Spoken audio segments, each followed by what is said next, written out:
Xavier Smith is a certified relationship coach. He has spent the last 3 years with hundreds of clients, and the majority of them are women. I think the man needs to understand the woman that he's with and figure out what her idea of leadership is, instead of just assuming that every woman wants the same kind of man. With methods proven successful, Xavier continues to educate the masses with a TikTok following of over 500,000 people and an Instagram following of over 150,000. A lot of guys I've seen assume that if the woman shows you attention, automatically she's interested.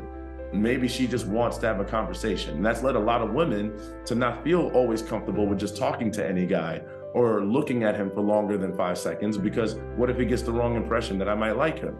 Why can't we just have a conversation? Xavier wants to change the way we look at modern dating and relationships so we can work in harmony. I made a video saying the friend zone isn't real. And a lot of guys definitely push back on that and said the friend zone is real, not just for guys, but for women alike. You know, like, this is something that we go through, like there's a lot of hardship. And I'm like, wait a minute, hardship for what you're choosing? Xavier Smith, my man, great to have you here on Thank the you. Modern Warrior podcast. I somehow stumbled across your page there several weeks ago, and I've had women on this podcast who are dating and relationship coaches for men. And I knew there was someone out there. I knew there was a man out there who would be a relationship or dating coach for women. I was like, where is this guy? Because they bring in a very different perspective on dating and relationships when you're talking or working with the opposite gender. And here you are. So I finally found you, man.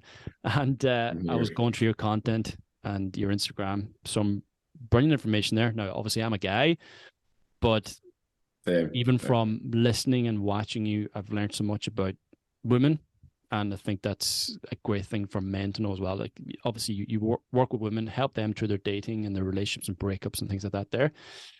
But by communicating to women, men are also going to pick up on your content in order to improve their communication and their relationships with women. So it's great stuff. And thank you. The first question for you is, can you bring me back to a time where maybe you didn't have this information and knowledge about women or dating or relationships, and how did you begin to sort of learn or cultivate these lessons over your life, having dated women and been involved with women in your own life? Oh yeah, no, absolutely, of course, and thank you, and I'm appreciative to be here. So I could definitely get into how you can lose potential relationships that you might have wanted to work out. And I think it's important that we reflect, and our first go-to is normally to blame the other person or to point the finger. Something goes wrong, it was the other person's fault, right?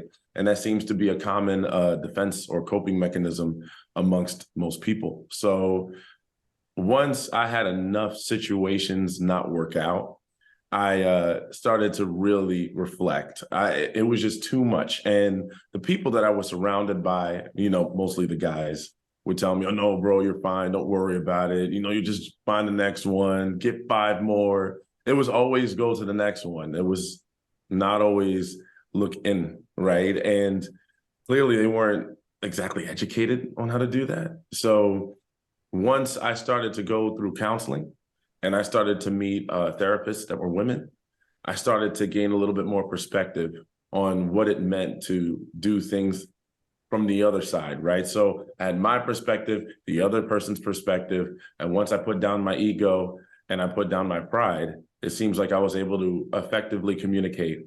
And it was something that I had been missing all along, based on how I was raised. So that's when I kind of started going down the road of, okay, I keep do this better. But first, I'm going to need to start taking accountability and learning how to walk in those footsteps before I even decide to pursue a relationship, because without that, there's no growth.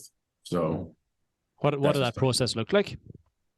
So it started with, and my counselor would laugh because I am one of the most stubborn people you can ever meet. Like, you telling me I'm wrong about something, I will fight you till the end, until I'm like, okay, you won. My life is horrible now. So the process is, when you're in a situation that you find out there's a conflict, there is a triggered sense of reacting, and you don't know why this happened. You may not understand fully. You may feel down, or you may feel upset, or you may feel like the world is coming to an end, right?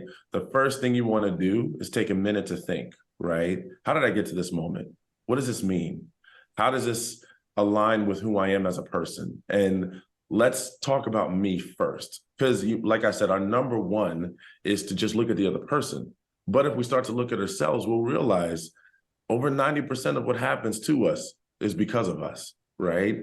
But if you don't learn that, then not only will you not understand what happened here, but you may potentially keep repeating the same cycle, going from person to person. So sometimes I say, yeah, I mean, stuff doesn't work out, and that's unfortunate. But sometimes that's your greatest opportunity, because that gives you the chance to learn what things have been brought out of you that you wouldn't like to see in the next situation. So learning about yourself is how I took accountability. And that's when I said, okay, this situation, although not necessarily good or bad, wasn't good for me. So now I need to take that and align with an even better person for me, and let that other person go, and not villainize always the other person. Because that's another thing we do. We're so quick to villainize a person. Oh, this person was bad. They were horrible. They're a terrible person.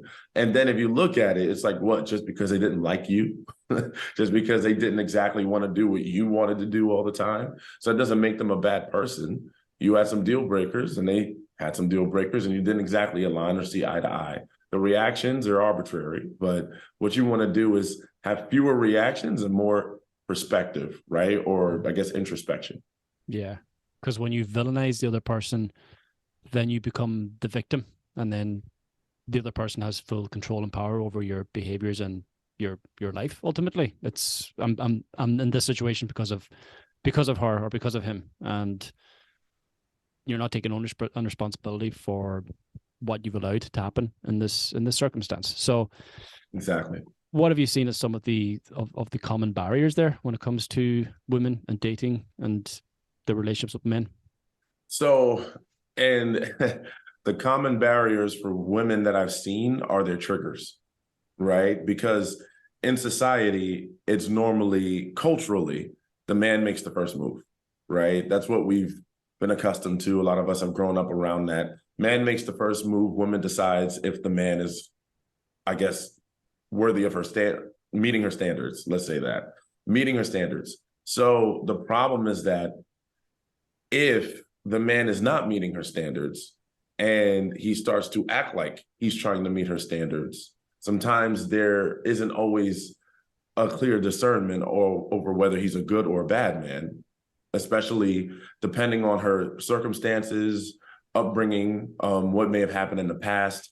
And she's trying to clearly see, okay, is this man what I need moving forward, or is he a representation of something toxic that might have happened to me in the past and that I haven't healed from? So sometimes I've seen that be the issue. And then, people are so quick to judge women and say, oh, well, you just pick bad guys, right? You just pick terrible men. You don't know, you just like that. And they just label her behaviors in a box. Like, all women universally do things for the same reasons with the odds of that are impossible. So I started to realize a lot of it were triggered for different reasons. Like, maybe there was an abandonment wound.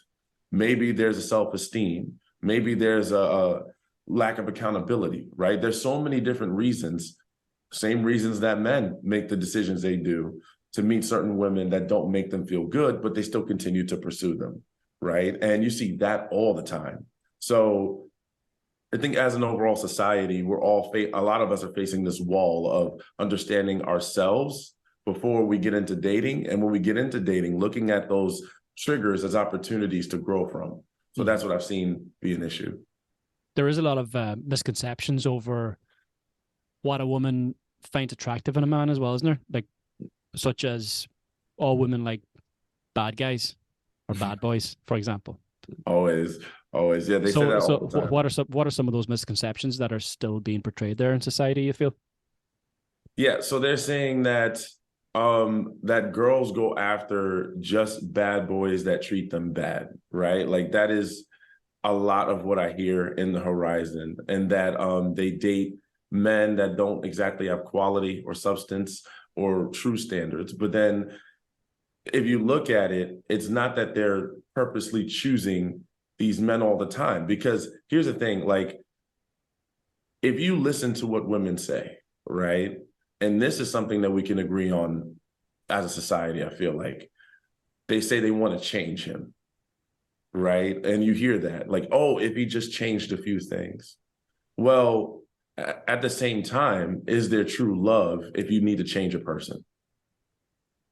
You know, so it's like the change, and that's when the change is perceived incorrectly. Because if you're working so hard to outsource change, and that's what I say, we try to outsource change, where we say the other person needs to make the changes instead of us making the changes, because it's easier to get them to do the changes that we want, right? But in actuality, we need to do a better job of healing ourselves to not align with this person that we need to change to begin with. So if we do a better job of understanding our growth and what happened to us, then we won't feel so compelled to match with a person that we feel like we need to generate change from. We'll just align with a person that's more like us. Maybe there's a few improvements or adjustments, but it won't be an overall change, because then the person is not who they are anymore. Now you created a whole different person. And this is one thing that I've seen be kind of like a misconception of what's actually happening, as opposed to, you know, what society thinks is happening.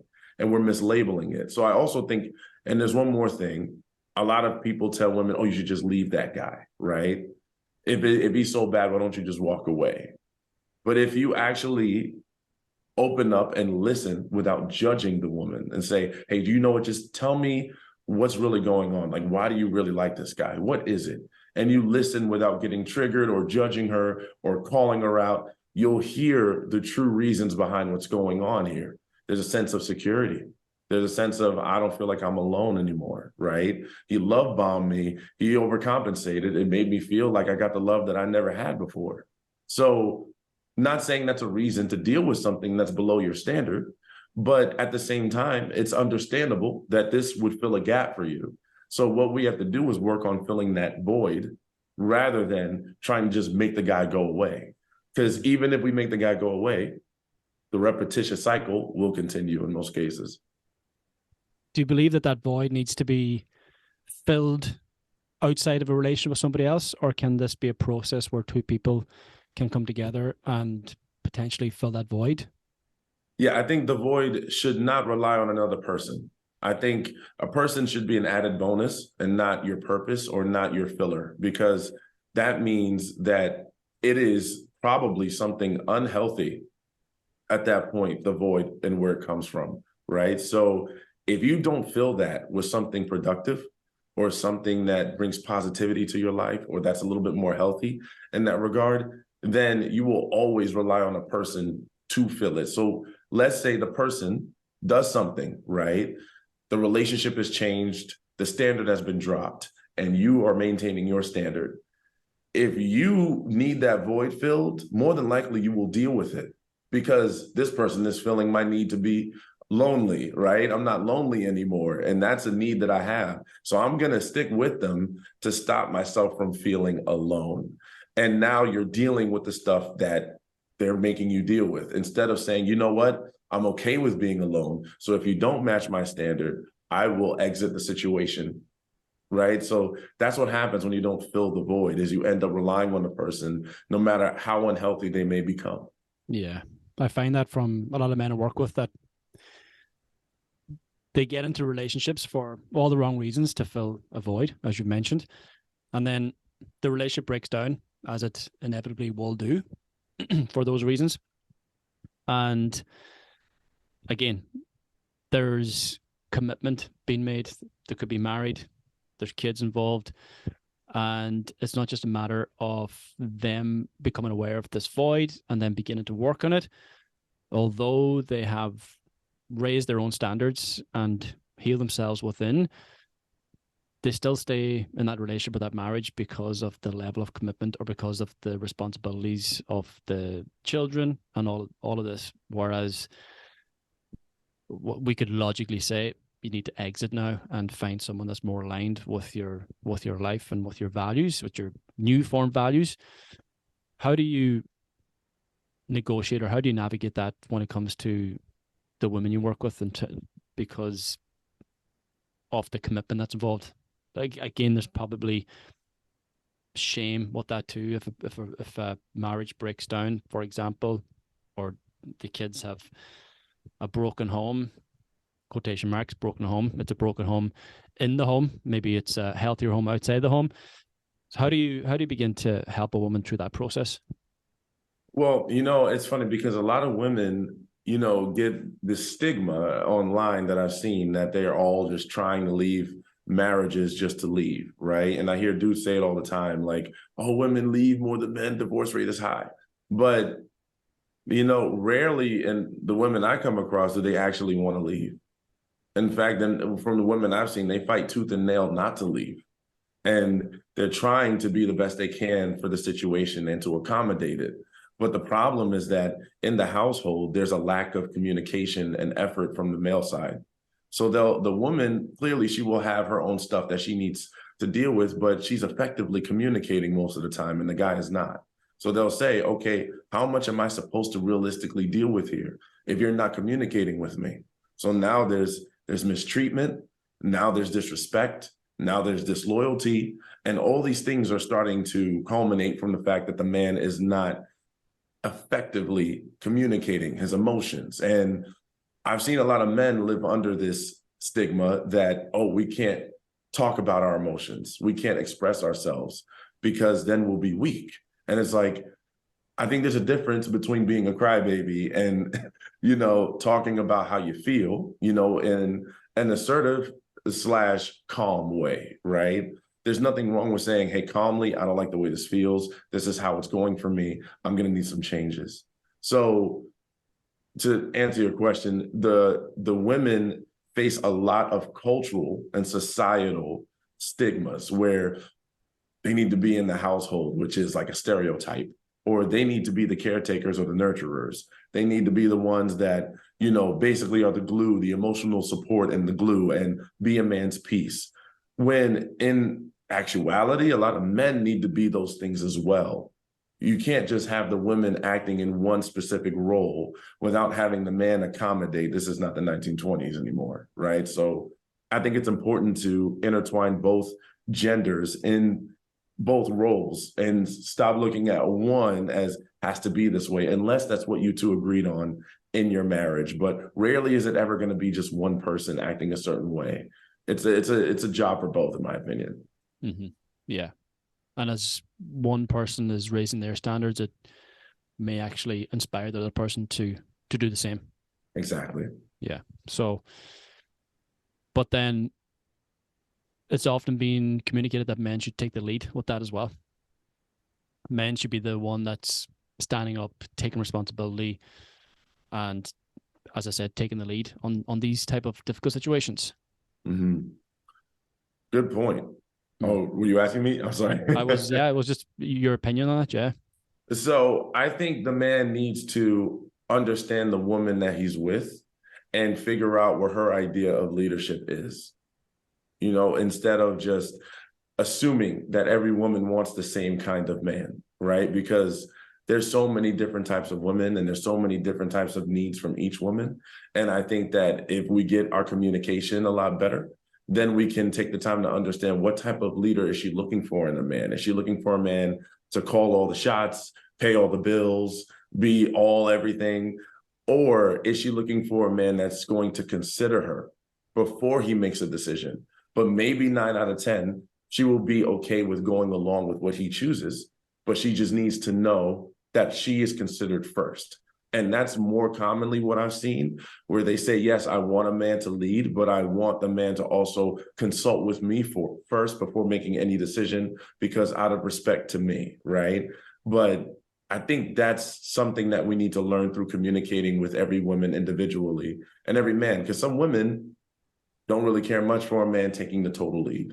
Sometimes they want to be the equal partner and make decisions as well as him. So there's so many different variables. Which is why you need to get to know yourself first. Exactly. Yes. Exactly.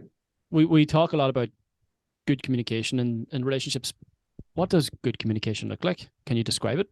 Vulnerability and being able to adequately communicate that without getting triggered, right? Without feeling like you could be, because I think that people are afraid of communication a lot of the times because they're afraid of the potential shaming that can come from it, or the judgment, the fear that, oh my goodness, if this person knows about me, will they use it against me? Will they look at me differently? But that's what we want.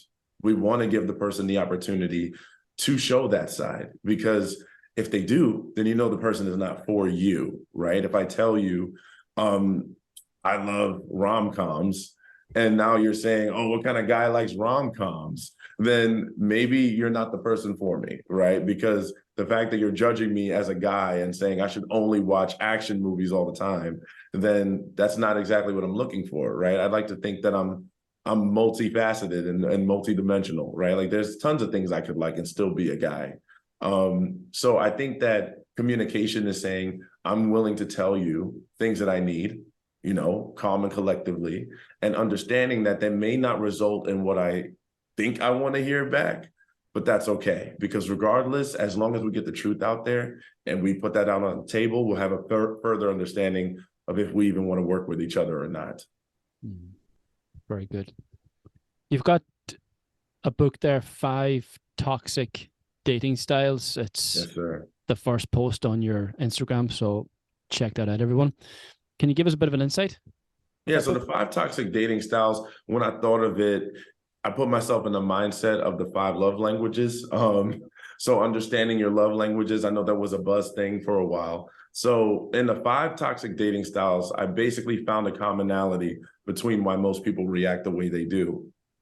So the 5 triggers that cause people to not act the way they want to act in a relationship.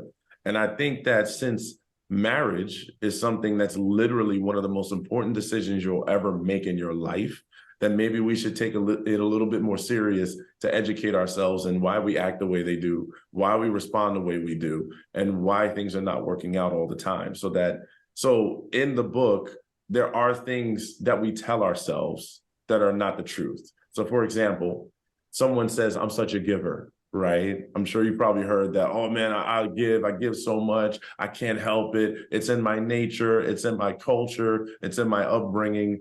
And then giver is a normalized word, because when you think of the word giver, you think of a positive, right? Most of the time, like, oh, someone's very giving, that's great.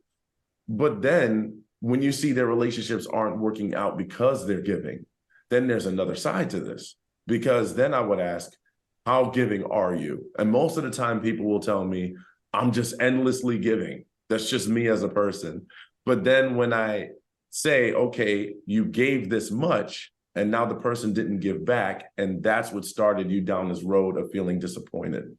Why are you disappointed if you're a giver? And they're like, well, because a person should just know to give back. And it's like, well, who made that rule? Because last I checked, a giver is someone that can give without feeling the need for reciprocity. So like, for example, I know you've heard of the nice guy, right? Like, oh, such a nice guy. And nice guys, they get riled up when you talk about them. But a nice guy, the reason why there's a fear there is because this person is giving to receive. So there's a difference. You can't really have boundaries if you're just giving, and you're saying, okay, I gave you 10 things. Now I'm going to need my one back, right? I'm going to need it back. I'm going to give everything you want just to get what I want. So you're not even being authentic. You're not even being yourself. You're just doing whatever you think the person wants to get something out of them, which is a transactional arrangement. So, and that the person hasn't even signed up for. And you're claiming that you're just this nice guy walking the planet that every girl should want. And you see why women end up going with men that may not be what you consider to be the nicest guy, but at least they're authentic and saying, hey, if I'm messed up, I'm going to tell you straight up. So women are leaning more towards honesty because they're having trouble finding guys that are kind and honest about who they are. So it's either they have one or the other. Either they get the nice guy that's gonna, I guess lie to you, or they have the not so nice guy where at least he's honest, so they know what they're dealing with. So this is where we are. Yeah, the truth is not always nice, but at least it's authentic and it's real. Exactly. So bringing it back to a dating scenario, now that you have so much knowledge and information on women here, what should the ideal approach be when it comes to that first initial date or the first type of exchanges when a man meets a woman? So and I would desperately love to just break a lot of cultural norms, because I think a lot of, and I said this on another podcast, actually, I think a lot of the way that we view dating has, because dating itself, for example, a social construct, right? Love, the word love, social construct. And the way we've looked at it for so many decades has clearly needed to be revised over time, right? Because back in the 1920s, when a woman couldn't work and the man was the head of the household, that was an arrangement, right? No matter what. So we acted as such. In today's society, a lot of women are able to match a man financially and work-wise and get jobs. And I mean, most of my greatest jobs have been hired by women. So now that things have changed, we're on a more equal platform. So now one can't really dominate the other as much, right? So instead of taking the old school route, which is fine if that's what you want to do, if that's what you guys are looking for, I think we should focus more on getting to know each other. So approaching dating should be like approaching a friendship, and it should be very casual, as like, okay, I met someone at Starbucks. Hey, I like your shoes. Hey, you're pretty cool. Let's hang out sometime. Why not? It should be very matter of fact, because if you start going head on, I'm going to date you. And I see guys, the ladies, a lot of my clients, they send me DMs of these guys being overly aggressive, right? Oh, well, what are you doing this weekend? And he hasn't even asked her name. He hasn't even asked her what she likes, what's her favorite song, what's her favorite color. He just assumes that she wants to date, and he's going in. And that's our culture, right? We've been told, chase the women, go after the women, go hard. But what we need to do is slow down, right? Let's get to know her. Let's see if she's even someone that we'd like to share a dating arrangement with. Because last I checked, I don't want to eat food in front of somebody that I don't even know if I want to have a conversation with. So I think if we slow down a little bit and get to know people for who they are and take a more equal approach in the beginning as friends, we will have a lot more of a positive outcome. There won't be so much pressure to show up as these traditional roles or as these things that we think we should be. We'll just be friends, and then we'll truly know each other instead of trying to project what we think is good onto each other, if that makes sense. Do women also feel that sense of pressure to sleep with a man quite soon after a couple of dates or even the first date? Do they feel that pressure? Yes. Yes, they do. They feel it because what happens now, they don't always do it, but they definitely feel like if they engage with a man, that is a concern for them, right? Because they're like, okay, this guy is in my inbox coming at me with all these words, and he's trying so hard to get me on a date instead of getting to know me. They can already start to filter out the fact that he might be the type to push for getting in bed too quickly, right? So that's why a lot of them have been, I guess, I don't know, they've kind of drifted away from just answering any old DM and talking to any old guy. Like there'll probably be a lot more guy-girl friendships if there wasn't such a push for that one thing. And it kind of has, shifted society a little bit where it's become driven in that direction, where it feels like, okay, well, this is the confirmation that we're good, right? Like a guy does certain things and he has to get that sleeping arrangement. And that kind of takes away from the potential of the relationship, because now you solidified whatever behavior has led to this point. But if that was your number one goal, then we were already starting off on a problem, because your goal should be to relate to the woman, to get to know her, to see if she could be a best friend and a life partner. And you're so worried about sleeping with her. And then what happens, I've seen, is a lot of guys will judge the women. If the woman lets down her guard kind of early, she finds him attractive, she wants to sleep with him. And then he's like, okay, well, now I view you as a different kind of woman.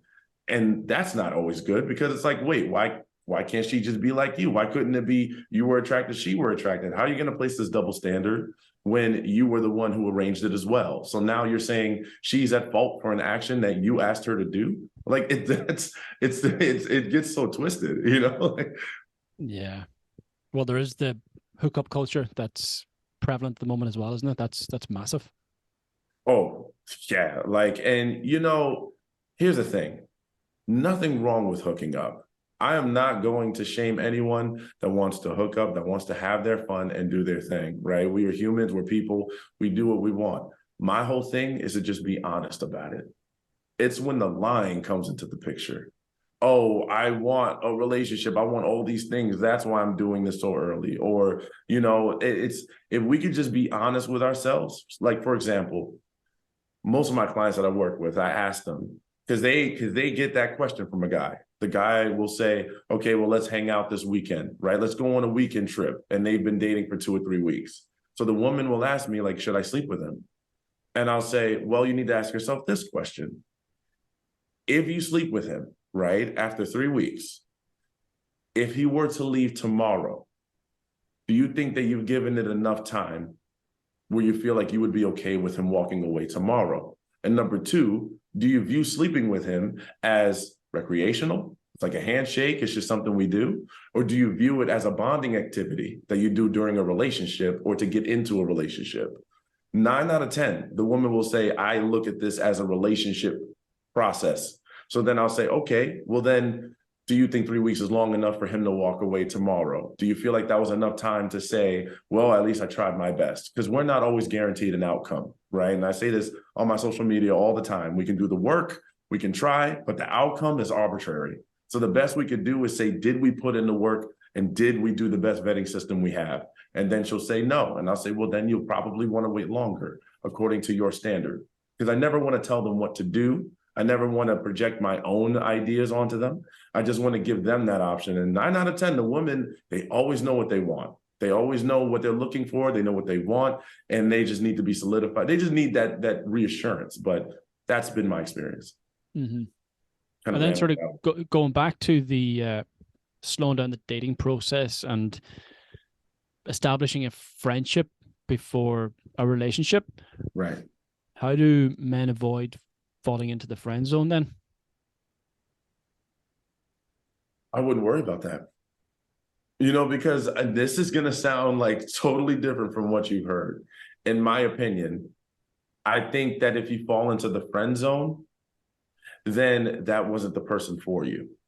Because if you can't build a friendship with a woman and then naturally see that this could potentially lead to something more, then it wasn't meant to be. Because if you have to force it to make it into a relationship, if you have to force maneuvers that don't feel natural to you in order to make this go where it needs to go, then that's not you.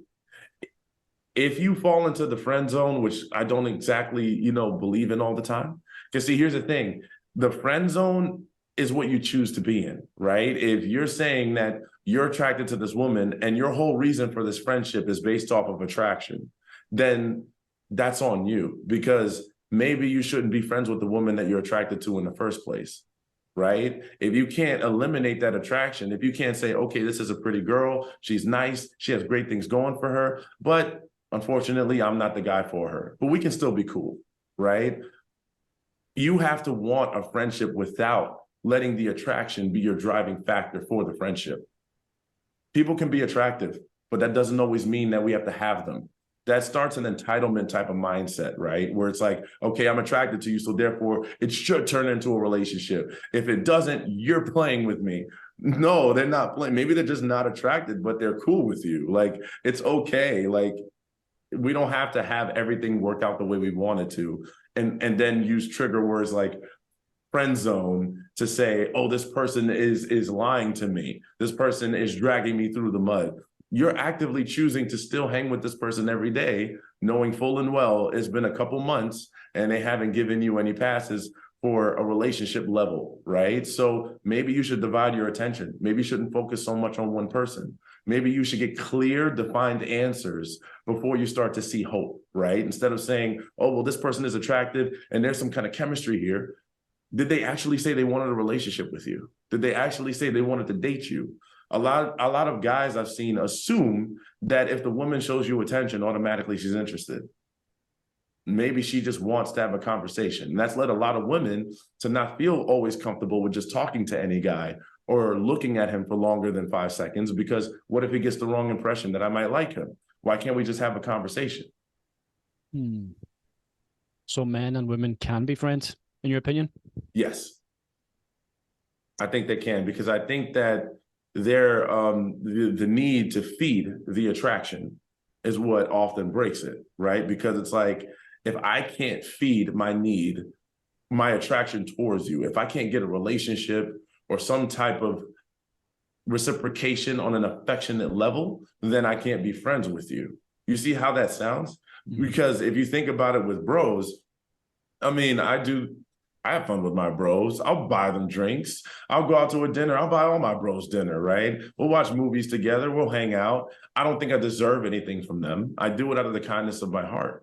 Now, if you look at women in that same aspect and say, okay, well, maybe we're not going to get to that level, but it doesn't mean we can't be buddies, and vice versa, right? We can't both spoil each other. We can't both hang out and just look at things and say, hey, maybe we can help each other out in some way, right? I think if we look at it without the emotional aspect, a lot of people can be friends. Now, will they? That's another story. That's another story.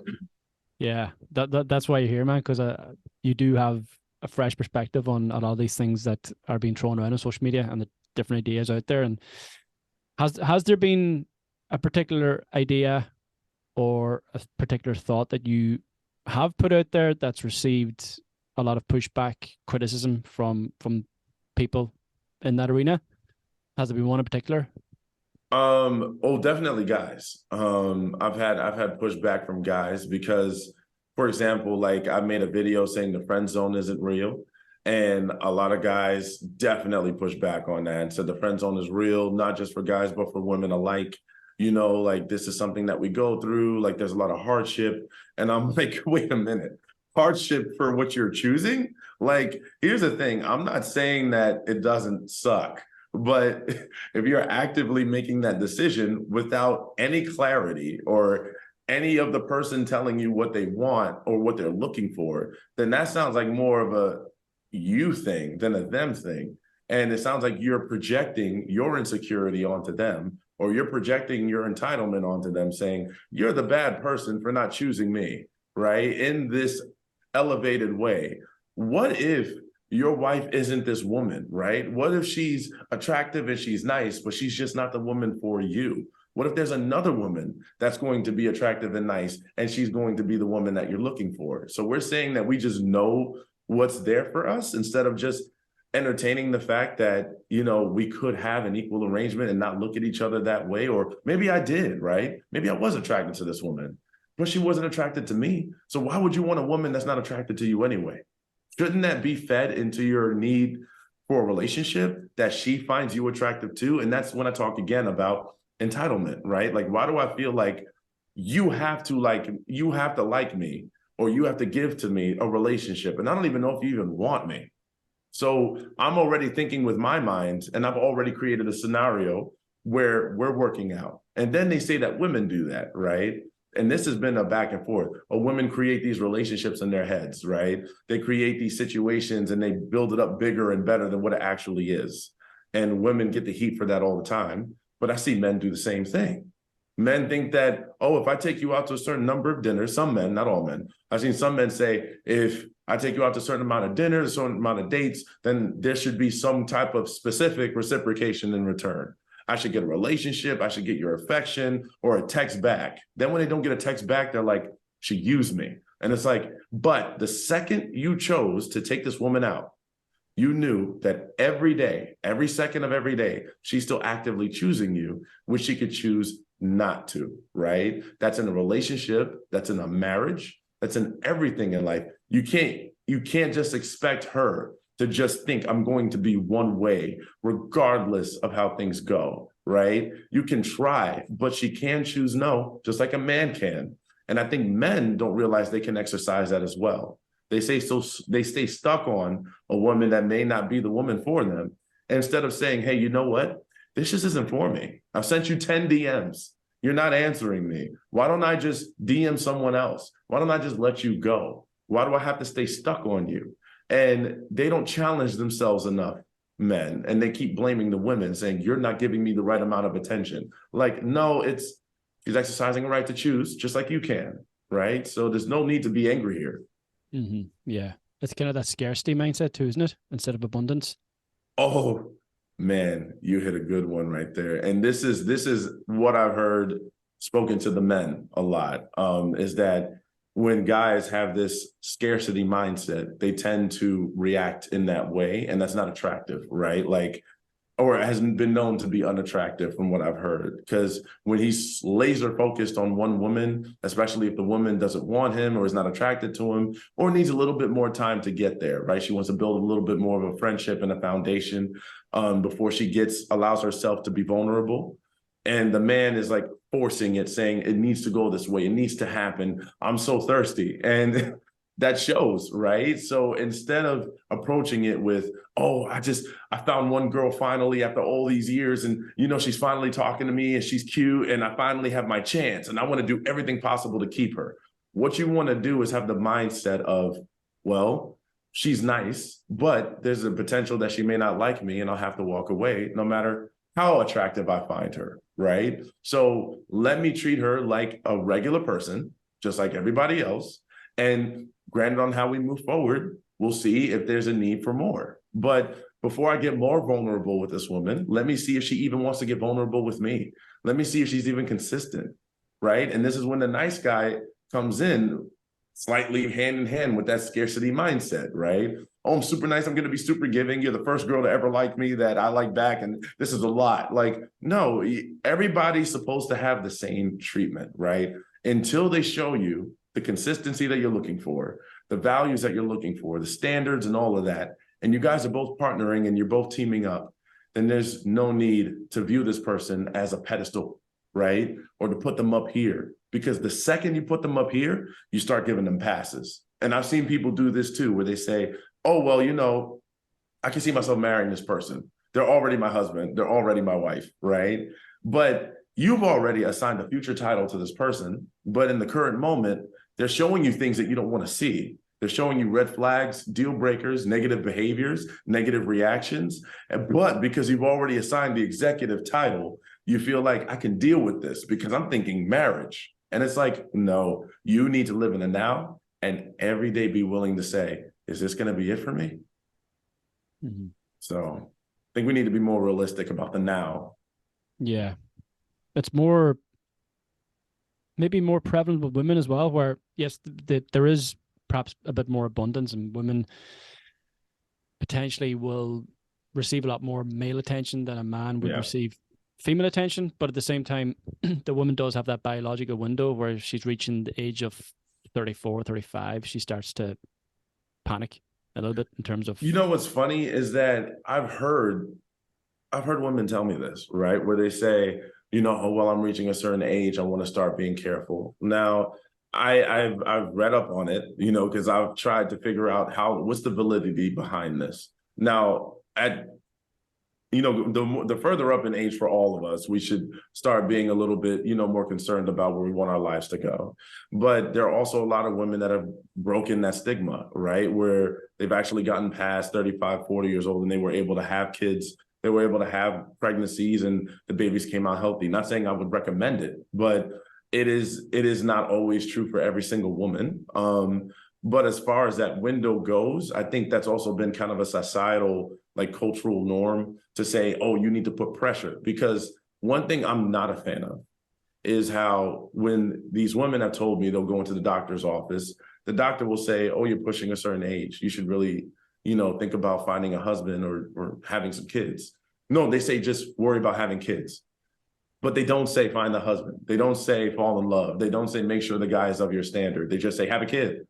So now the woman is like pressured. If I don't have a family with somebody now, based on what my doctor has said, then I'm out. And it's like, But here's the thing. You don't just want to have a child because of the pressure. Now, even if that is true, you want to find a man or, match with a man, because I don't want anyone chasing anyone, but you want to match with a man that aligns with their values, right? So what I would say in that aspect is if you feel like there's pressure, maybe figure out more what your values are, right? But still be patient in making sure you meet a person that aligns with that before bringing children into the world. Because I think it's important to be functional parents before having kids, right? So to me, that's more important than a stigma, right? Yeah. Of you should have a baby now. Fear-based approach never ends well, does it? 100%, my man. Yeah. So then in a relationship where there is maybe a breakdown in communication, but the woman has become a lot more aware to her triggers and her internal difficulties or struggles, but the man is still not communicating effectively to her. What sort of recommendations or advice would you give to a woman to open up that conversation with a man? So I've seen this very common, actually. I've seen this a lot. And unfortunately, it is one of those, do or die situations. It's like make it or break it. Because if the woman has gone through her healing, she's learned her triggers, she's learned from her trauma patterns, and she's gotten to a point that she can maintain consistency in her standards and adequately communicate. And the guy is not matching her, right? Now she's outranked him, so to speak. And then how does she handle that? So what I've seen some women do is they'll try to like pick up the slack for him. And they'll say, I'll try to help you learn how to communicate. I'll try to help you figure out your emotions and I'll work with you. But I actually think that isn't always the way to go, because I think if the guy is outranked, then there's opportunity for him to grow as well. There's opportunity for him to take those steps. In the American Journal of Preventative Medicine in 2019, when there were 80% of the suicide rates, I don't even know if I can say that, but 80% were accounted for, nearly 80% were accounted by men, right? And 60% of those men hadn't done any type of mental health work, right? So that's over 60% of men that hadn't stepped into a therapist, right? And that leaves opportunity for men to learn how to up their game in communication and learning how to deal with their emotions. But when we have social media saying, don't have emotions, be a guy, be tough 24/7, don't cry. It's like, okay, but also learn what's causing you to have these triggers, right? So what I think the woman should do, to answer your question, because I drifted off a little bit, what I think the woman should do is allow him to have that opportunity without bridging that gap for him. She needs to let him know that, hey, I do like this relationship. I like this arrangement. I like what's happening here. I do want to be with you in the future, but you need to learn how to communicate and get your emotions across without making us break. So I need that from you. That's all she needs to do. If he doesn't show up for her, if he doesn't make those steps, what I would recommend or suggest is that she start to emotionally distance herself and start to distance herself entirely, because you cannot make him do it, right? You can't bridge that gap for him, because then you're going to take away his opportunity from learning. And I don't know if you've heard that saying, you give a man a fish, you feed him for a day. Teach a man a fish, you feed him for a lifetime. You don't want to give that man a fish, so let him learn. And if it requires losing you, then that's part of the deal. Mm-hmm. Yeah, that's a test of the relationship. Mm-hmm. Exactly. And going forward into the next months, years ahead, what are some of the barriers to having healthy relationships that may be on the horizon, that aren't clearly there yet, but you can potentially foresee them occurring? Things that may stop relationships. Hinder them, create disturbances. You're right. And I think that a major problem that we're going to see potentially is that we don't think for ourselves, and we're not getting enough help or mental health help. I think if we continue to use social media and these repetitive videos that continue to perpetuate the wars between men and women, I think if we keep trying to box in behaviors and assign it to a gender, because that's what we do. We take behaviors and we assign it to a gender. We take stereotypes, double standards. We want women to be a way, but we won't change our ways. Women, you have to do it. We don't have to. Men, you have to do it. We don't have to. If we keep, putting each other in boxes and stereotyping and labeling, and we won't ever figure out how to make sure that we meet each other eye to eye and just say, hey, what can we do better? What is your biggest desire from a man? And what is your biggest desire from a woman? What is something that we need to understand about each other that we haven't all these years? Because we're still having the same arguments that we've been having for decades. We need to stop having these same arguments and start looking at each other for who we are as people, as individuals. But until that happens, it's just going to decline even further, because we're going to keep projecting our stereotypes and our ideas onto other people, and we won't get better. So that's what I can see being a problem in the future, is if we don't get that right. Do you feel that women,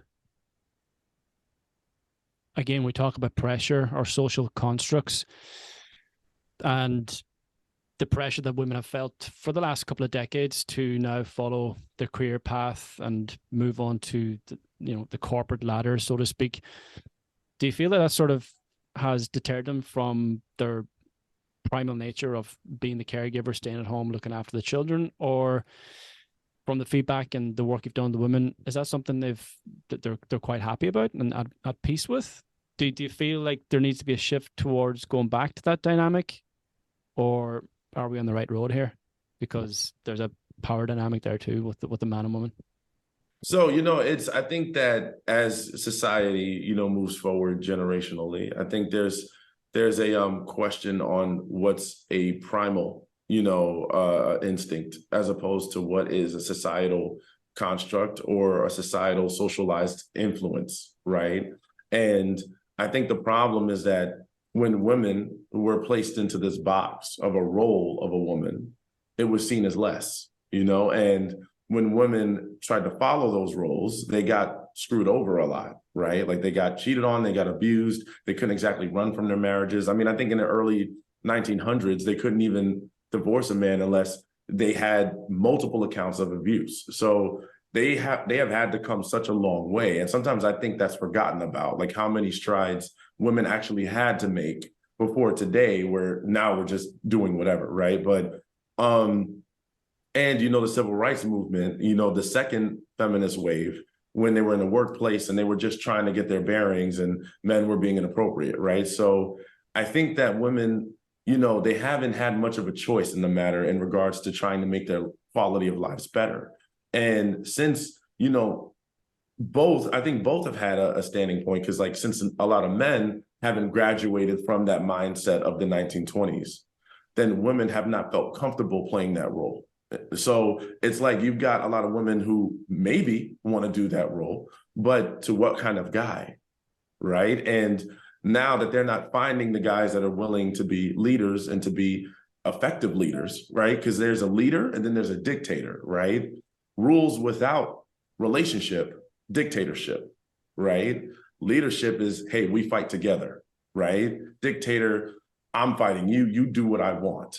So I think that's causing women more of if anything, the hardship is finding a man that is not only an effective leader, but an effective partner, and who's going to make them feel like they can trust him to make decisions and to not lose his crap every time stuff goes wrong. So, and I'm not saying that's true for all women or all men. I'm just saying that's what I've seen, is that they've struggled with identifying which man is an adequate leader. So, So you feel that women are having to become more masculine while men are becoming more feminine?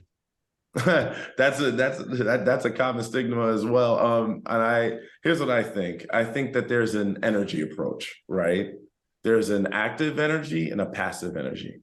So if you see it, the way we've identified femininity is more of like a passive nature. Like, okay, well, hey, do what you want, and I'll work with you as you're taking on more of the action.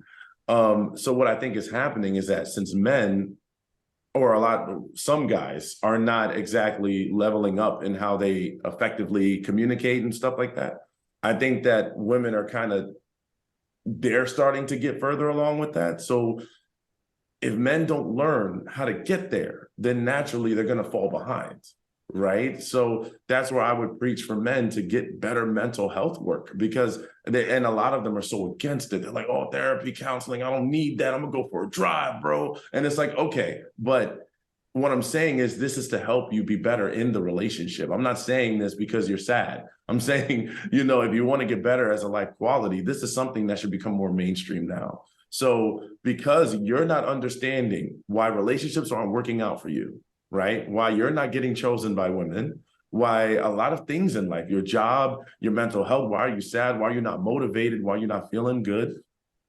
You need to find that out, because that is going to cause you to have a more passive approach to things. Well, things just don't work out. I give up, right? Well, I can't get it right, so who cares? And then you end up doing what? You retreat back into your cubby.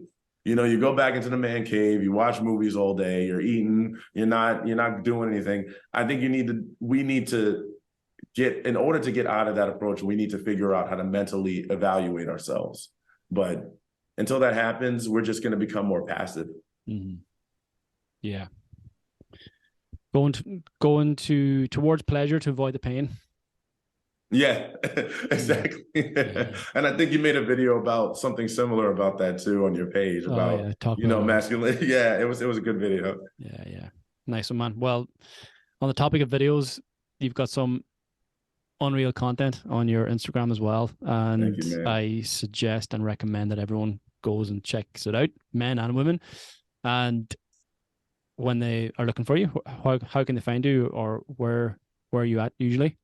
Oh yeah, no, absolutely. So you can find me everywhere at Xavier Attainment. So it's like Xavier and what should be entertainment, but it's just the second half of the word. So Xavier Attainment. I came up with it when I was really young and I never changed it. But you can find me there on Instagram, TikTok, YouTube, which I started forever ago. But these are the ways you can get to me. You can even type it in on Google and you'll find me. Nice one. Yeah, you've got a massive following on you've got a big following on Instagram, but you've got 500,000 on TikTok, don't you? Yeah. Taking over, man. Well done. I'm trying, man. I don't know. Yeah. Well, obviously there's a need for your voice and your content out there. So thank you for the work you do. And thank you for your energy, inspiration, and information here today in this podcast. I really enjoyed it, man. Same and here. keep up the good work. Talk soon. I appreciate you, man. Cheers. Thank you, man.